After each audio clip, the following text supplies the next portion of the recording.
y el ladrón.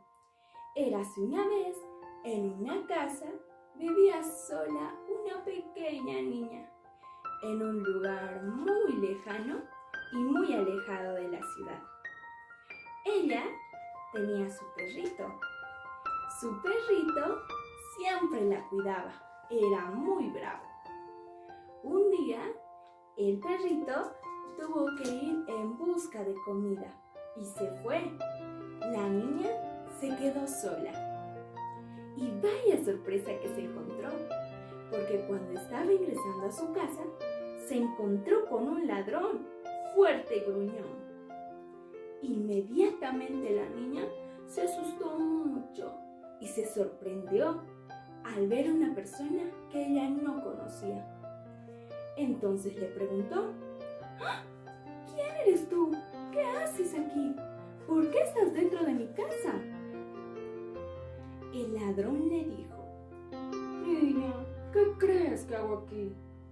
Vine a robarte todas tus cosas y al final de todo esto te mataré".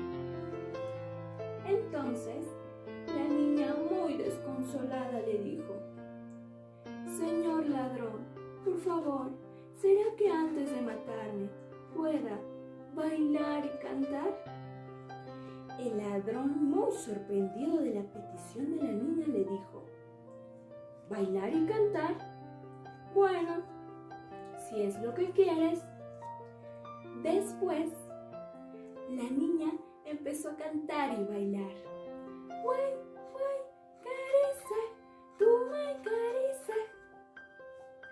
Pero lo que no sabía el ladrón era de que esa canción era una llamada para su perrito. El perrito, al escuchar esa canción, sabía que tenía que venir corriendo a defenderla. La niña, al ver que el ladrón se había ido, estaba muy feliz y muy agradecida con su perrito que le había salvado su vida. Y colorín colorado, este cuento se ha acabado.